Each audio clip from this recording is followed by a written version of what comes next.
नमस्कार दोस्तों। इंसान सबसे कुशल और बुद्धिमान प्राणी है। उसके पास वो सब कुछ है जो बेहतर बनने के लिए किसी को चाहिए। इसके बावजूद वो शिकायत करता रहता है कि उसे शिकायत रहता है कि उसके पास साधन नहीं है, जरिया नहीं है, मौका नहीं है, वगैरह वगैरह। आज हम आपके लिए एक ऐसे शख्स की जिंदगी का उदाहरण लेके आए हैं जो पैदा ही अभाव में हुआ था, लेकिन आज दुनिया का सबसे ज्यादा पढ़ा जाने वाला लेखक, कोच, मेंटोर है। उसके बगैर कोई भी ट्रेनिंग समाप्त नहीं होती, संपूर्ण नहीं होती।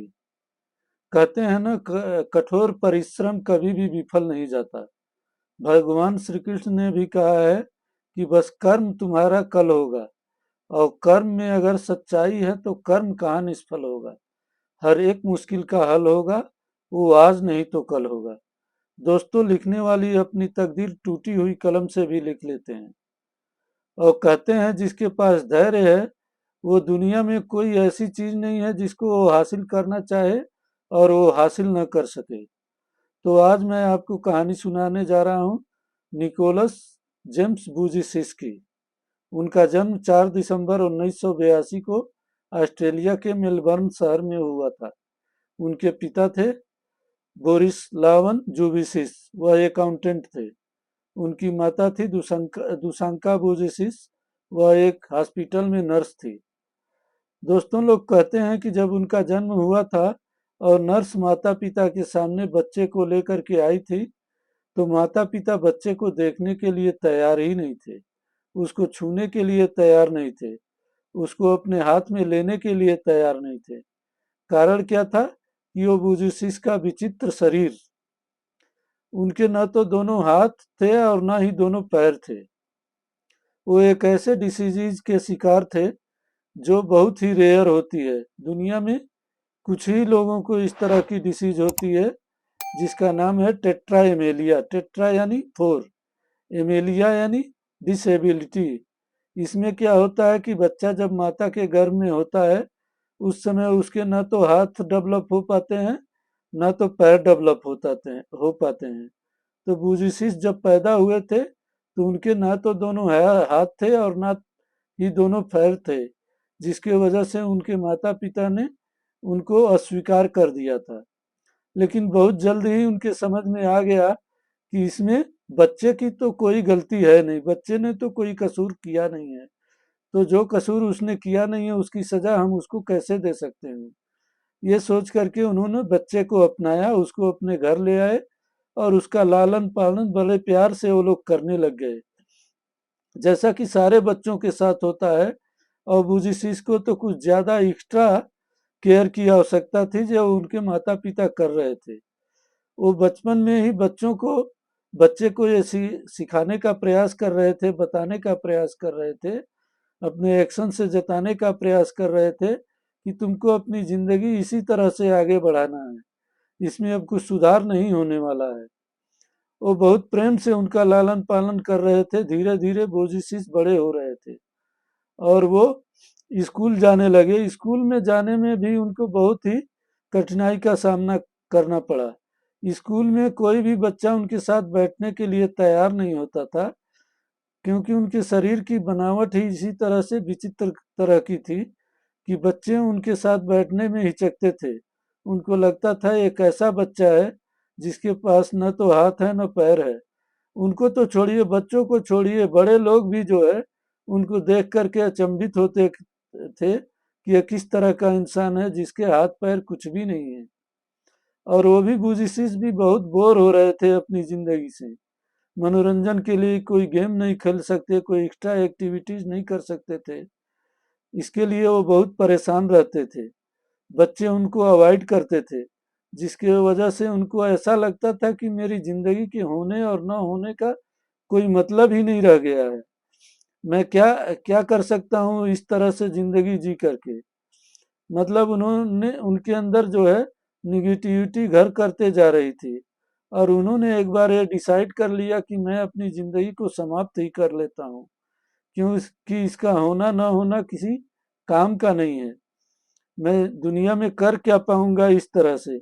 ये सोच करके उन्होंने एक दिन जो है पानी से भरे टब में छलांग लगा दिया आत्महत्या करने के लिए।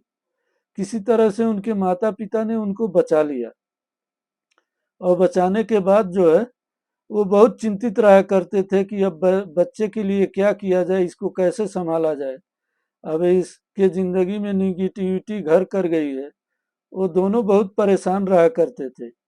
एक दिन उनके माता जी ने बुजिसिस को जो है एक न्यूज आर्टिकल पढ़वाया, जो बेसिकली जो है जो अक्षम लोग हैं, जिनके पास हाथ पैर नहीं है, इस तरह के जो भी विकलांग लोग हैं, उनकी कहानियां थी। उनके बारे में बताया गया था कि वो अपनी जिंदगी की अक्षमताओं पर कैसे विजय हासिल कर रहे हैं और जिंदगी में किस तरह से आगे बढ़ रहे हैं। वो कहानी पढ़ने के बाद जो है बुजिसिस के जिंदगी में जैसे पॉजिटिविटी का संचार हो गया। उन्होंने उस समय से ही पॉजिटिविटी के साथ सोचना शुरू कर दिया। उन्होंने ये सोचना शुरू कर दिया कि इस बीमारी से पीड़ित दुनिया में मैं अकेला इंसान नहीं हूँ, हमारे जैसे बहुत सारे लोग हैं। और जब वो सारे लोग सफलता पूर्वक अपनी जिंदगी में आगे बढ़ रहे हैं, अपनी अक्षमताओं पर विजय हासिल कर रहे हैं, तो मैं क्यों नहीं कर सकता? जो काम वो कर सकते हैं वो मैं भी कर सकता हूँ।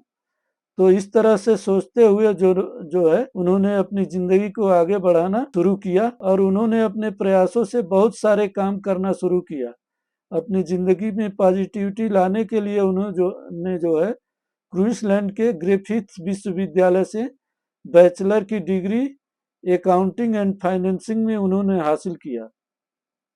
बुजिसिस बताते हैं, वो कहते हैं कि हमारे पास जो है ऐसा नहीं था कि पैर था नहीं, पैर थे लेकिन वो बहुत विचित्र तरह के थे, बहुत छोटे छोटे थे। उनकी उंगलियां भी जो है आपस में चिपकी हुई थी, जिसके लिए डॉक्टरों ने उनको ऑपरेट करके अलग करने का प्रयास किया था, ताकि वो जिंदगी की जो कुछ छोटी छोटी जरूरतें हैं उनका उपयोग उन उंगलियों का वो कर सकें, उनको पूरा करने के लिए। तो डॉक्टरों ने जब उंगलियों का ऑपरेशन करके अलग कर दिया तो वो जो है उससे बहुत सारी काम करने लगे, जैसे किताबों के पेज पलटना, मोबाइल चलाना, कंप्यूटर का कीबोर्ड पर टाइप करना। इस तरह से बहुत सारी एक्टिविटी उनके सहायता से वो करने लगे। बुजिसिस अपने पैर को उनकी विचित्र आकृति के लिए जो है उन्हें चिकन ड्रम स्टिक के नाम से बुलाया करते थे, और धीरे धीरे वो जो है ड्रम भी बजाने लगे उन्हीं उंगलियों की सहायता से। और अपने प्रयासों से वो फिशिंग करने लगे, गोल्फ खेलने लगे, बहुत सारी एक्टिविटीज करने लगे। वो जो है बहुत सारी उन्होंने बुक भी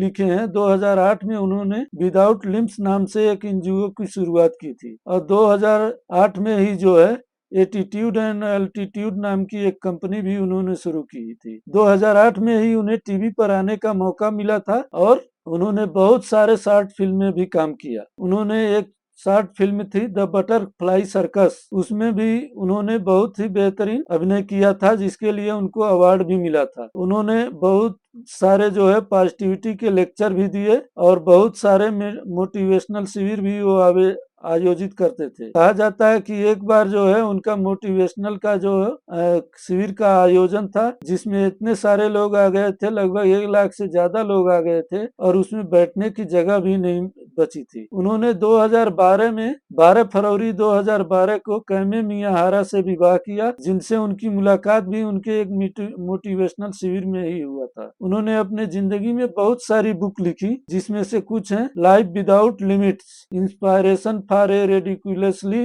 गुड लाइफ, ये 2010 में उनकी बुक पब्लिश हुई थी। योर लाइफ विदाउट लिमिट 2012 में पब्लिश हुई थी। Limitless devotional for ridiculously good life 2013 में पब्लिश हुई थी। Unstoppable the incredible power of faith in action 2013 में प्रकाशित हुई थी।